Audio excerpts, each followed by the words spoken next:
भर में लोगों से कहना चाहता हूं, कम मेक इन इंडिया।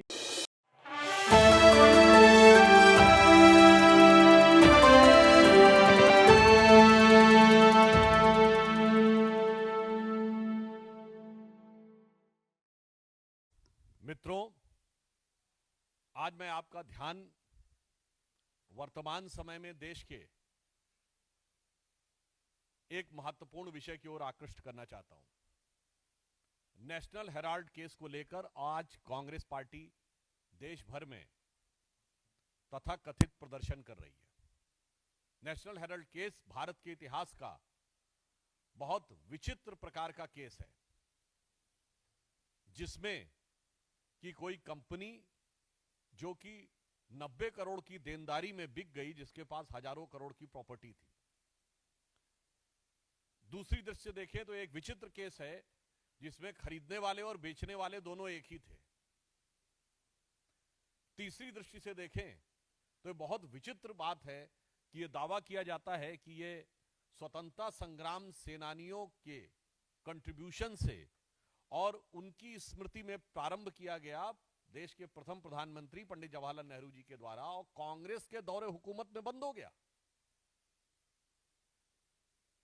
2008 में बंद हुआ। 60 साल में उससे पहले 50 साल कांग्रेस की सरकार रही थी।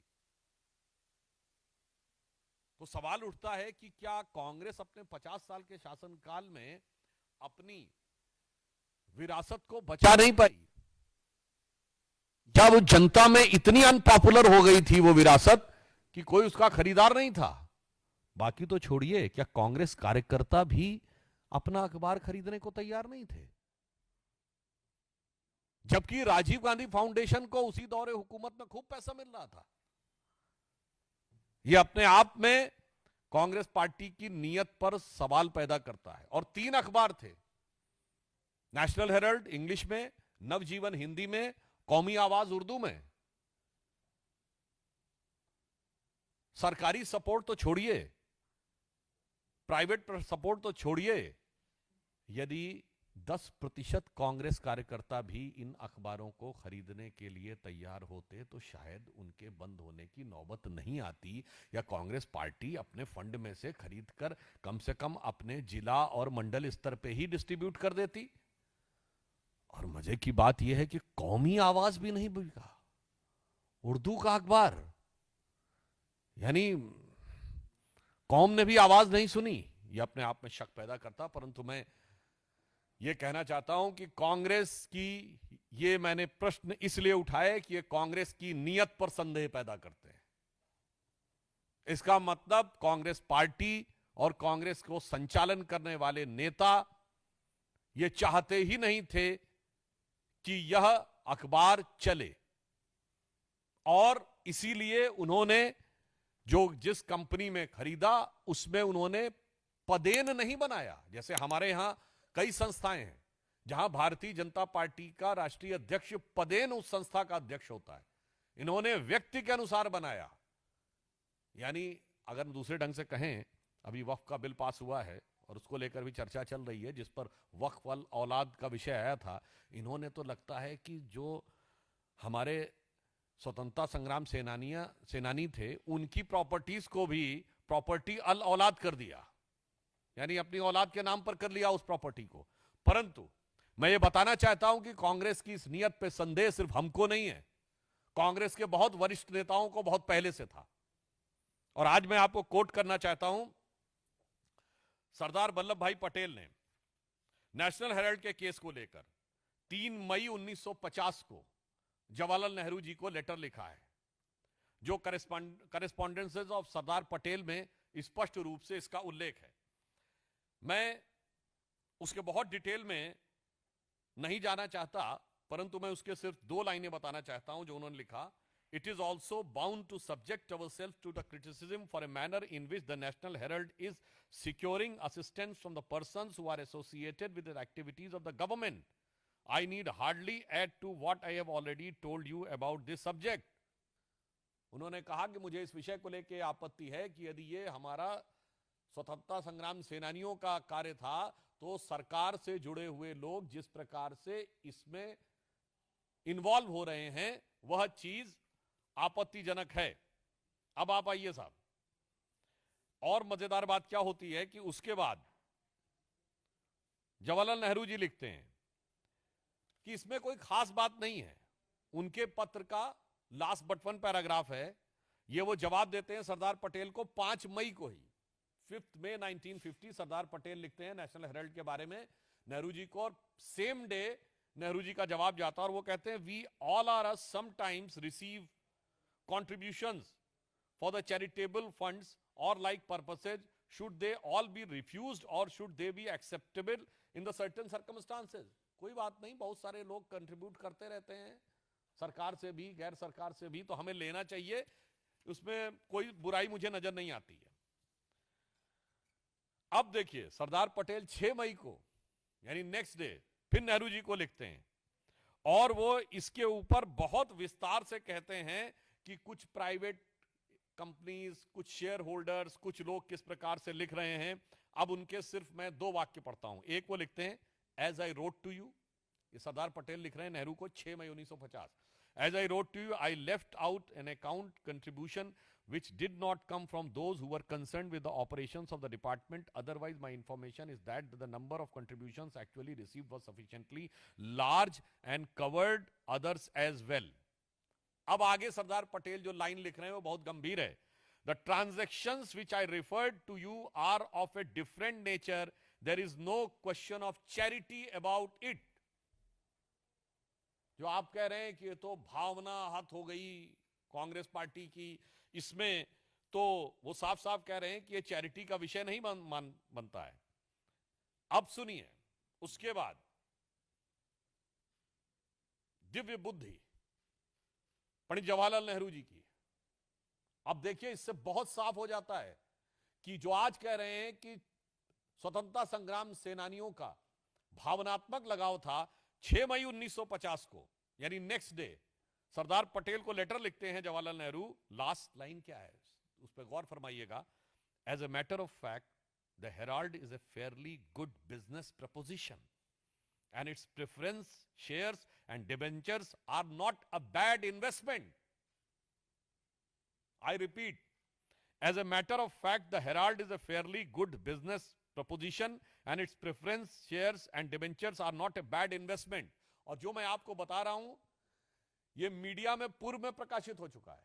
कई प्रतिष्ठित समाचार पत्र इसको 2 साल 3 साल पहले अपने आर्टिकल्स और जो उन्होंने रिसर्च आर्टिकल्स लिखे हैं उनमें प्रकाशित भी कर चुके हैं। अब आप सोचिए ये नेहरू जी के जमाने से ही था कि जो निवेश हो रहा है नेशनल हेराल्ड में वो बहुत मुनाफे का हो सकता है, ये गुड बिजनेस इन्वेस्टमेंट है और इसलिए इसके शेयर या डिबेंचर किसी भी प्रकार से कोई घाटे का सौदा नहीं माने जा सकते। इसका मतलब प्रॉपर्टी, घाटा, मुनाफा, बिजनेस प्रपोजिशन, यह विचार शुरू से था।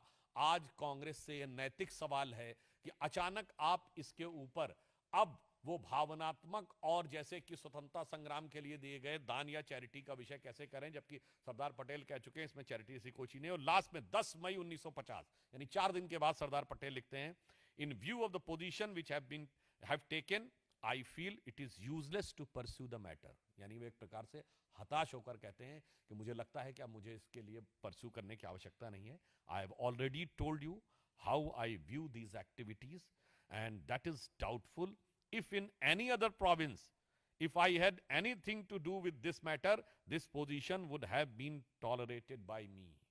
अब वो कह रहे हैं कि अब मैं पूरी तरीके से निराश हो गया हूं तो मैं इस पे पुनः नहीं आना चाहता। अब आप बताइए, मैं कांग्रेस पार्टी से पूछना चाहता हूं कौन सा त्याग, कौन सा समर्पण, कौन सा योगदान स्वतंत्रता संग्राम सेनानियों का, या ये शुद्ध बिजनेस ट्रांजैक्शन का मामला है तो वो कैसे कह सकते हैं कि ये ईडी के परव्यू के बाहर है अथवा यह किसी प्रकार की राजनीतिक दुर्भावना से प्रेरित है। जबकि यह विषय 2012 में प्रारंभ हुआ, अक्टूबर 2013 में यूपीए सरकार के शासनकाल में दिल्ली हाईकोर्ट के निर्देश पर यह केस प्रारंभ हुआ था एक जनहित याचिका के द्वारा, और इसको लेकर संदेह 1950 से कांग्रेस नेताओं में था। अब दूसरा एक आपको और बहुत रोचक परंतु गंभीर और चिंताजनक उदाहरण, कांग्रेस के बहुत वरिष्ठ नेता जो 4 बार उत्तर प्रदेश के मुख्यमंत्री रहे, श्री चंद्रभानु गुप्त, उनके संस्मरण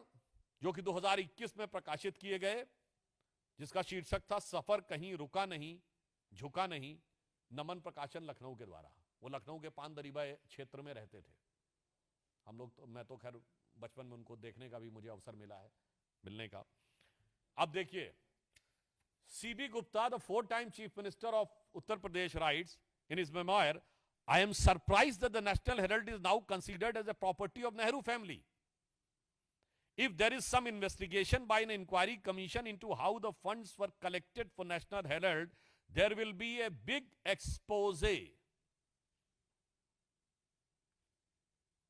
From the very beginning of the policy of National Herald was to promote Nehru and his daughter. For freedom of press meant attacking whosoever criticized the wrong policies of Nehru family. ये श्री चंद्रभानु गुप्त, जो कई बार उत्तर प्रदेश के मुख्यमंत्री रहे, कांग्रेस के वरिष्ठ नेता रहे, स्वतंत्रता संग्राम सेनानी रहे, ये उनका वक्तव्य है, कोट अनकोट, हमारा वक्तव्य नहीं है। अब आगे देखिए नेशनल हेराल्ड के बारे में और भी खुलासे वाली बात है। वी ऑल, आगे वो लिखते हैं, आचार्य नरेंद्र देव, शिव प्रकाश, शिव प्रसाद गुप्ता, पुरुषोत्तम दास टंडन, ये सब बहुत बड़े नाम हैं। पुरुषोत्तम दास टंडन जी आजादी के बाद पहले कांग्रेस अध्यक्ष बने थे, जिनसे नेहरू जी ने स्टेप डाउन करवा दिया था कि सत्ता का केंद्रीकरण 2 जगह नहीं होना चाहिए। आज ये लोग कहते हैं ना कि अथॉरिटी वाली बात।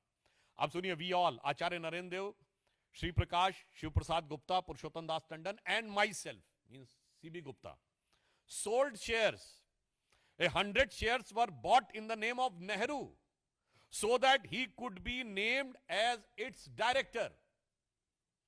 यानी सीबी गुप्ता क्या कह रहे हैं कि आचार्य नरेंद्र देव, श्री प्रकाश जी, शिव प्रसाद गुप्ता, पुरुषोत्तम दास टंडन और चंद्रभानु गुप्त के शेयर्स को बेचने को कहा गया और 100 शेयर से अधिक जवाहरलाल नेहरू जी के नाम पर लिए गए, उनके द्वारा लिए गए, ताकि वो इस कंपनी में डायरेक्टर बन सकें। Some money was taken from Congress and part came from the money bags gifted to Nehru and other leaders. When I started collecting money for that, it was said that I wanted to take control of the paper. Still, I helped the newspaper during the crisis. मुझे लगता है कि अब इस national Herald के case की कहानी में ईडी की कहानी तो बहुत किनारे हो जाती है। अब तो ये कांग्रेस के वरिष्ठतम नेताओं की जुबानी, स्वतंत्रता संग्राम सेनानियों की जुबानी, कांग्रेस का पूरा चरित्र, चेहरा और चिंतन मुझे लगता है बेनकाब हो जाता है इसके बाद। और मैं पुनः रिपीट कर रहा हूं, ये सब के सब प्रतिष्ठित न्यूज़पेपर्स ने पिछले कुछ वर्षों में जब ये सब विषय उठा था, बाकायदा एनालिसिस करके किए हुए हैं। और ये भी इसके बारे में एक देश के एक बड़े लीडिंग इंग्लिश डेली ने इस सारी चीज को डिटेल में दिया हुआ है, पुस्तकों के रेफरेंस तो है ही। तो अब मेरा सवाल है कांग्रेस पार्टी से, अब सवाल नैतिक है। कांग्रेस पार्टी ने जिस प्रकार से स्वतंत्रता संग्राम सेनानियों की विरासत के साथ खिलवाड़ किया है, यह रोग बहुत पुराना है और यह सत्ता के समय से ही चला आ रहा है। फिर कांग्रेस पार्टी कहेगी नेहरू को दोष दे रहे हैं। आज मैं पुनः कहना चाह रहा हूं, नेहरू को हम दोष नहीं दे रहे हैं। सरदार पटेल ने लिखा है, सीबी गुप्ता ने लिखा है, पुरुषोत्तम दास टंडन जी, आचार्य नरेंद्र देव, शिव प्रसाद गुप्ता और श्री प्रकाश जी का रेफरेंस है। कांग्रेस के लोगों को कान खोल के सुनना चाहिए।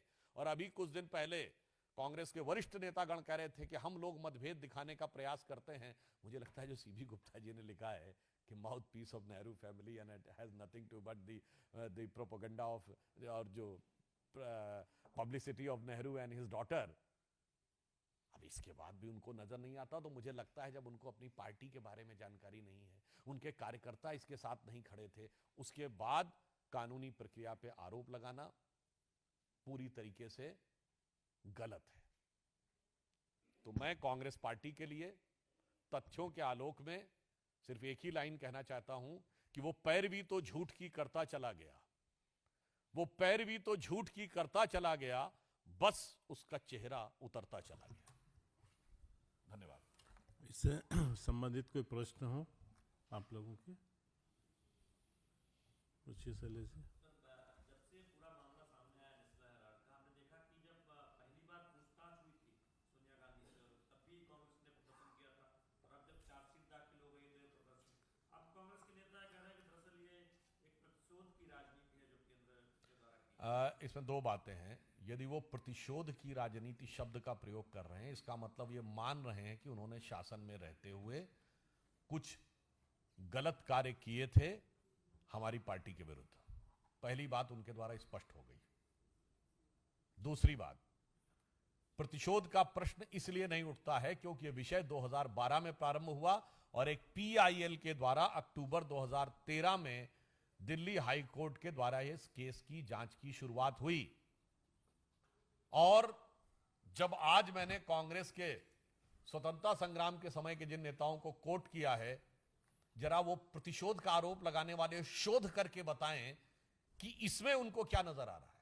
और मैं जो पुनः मैंने कहा था, मैं फिर रिपीट कर देता हूं, जो हमारे ऊपर मोदी जी की सरकार पर आरोप लगाते हैं कि उनके नेताओं को कोर्ट कचहरी के चक्कर काटने पड़े, पिछले 30-35 साल की एक लोकसभा बता दें जब इनके नेताओं ने कोर्ट कचहरी के और जांच एजेंसीज के चक्कर भ्रष्टाचार के आरोप में न काटे हों, और उसमें से एक भी जांच इनकी सरकार ने नहीं की थी, सब कोर्ट के द्वारा हुई थी। मैं पुनः रिपीट कर देना चाहता हूं, नेशनल हेराल्ड केस में जिसमें राहुल जी और सोनिया जी मुचलके पे हैं, वो 2013 में रजिस्टर हुआ, हमारी सरकार नहीं थी।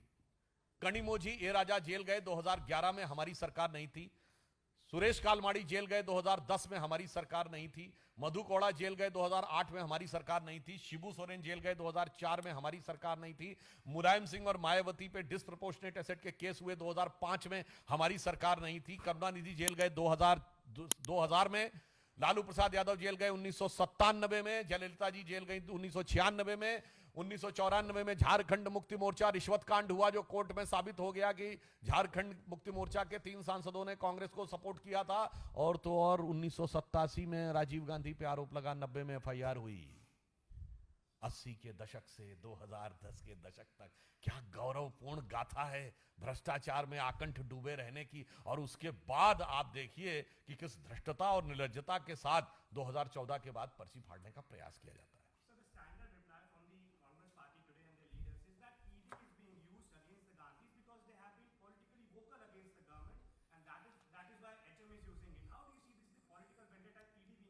Actually, they have lost all their standards of politics and morality.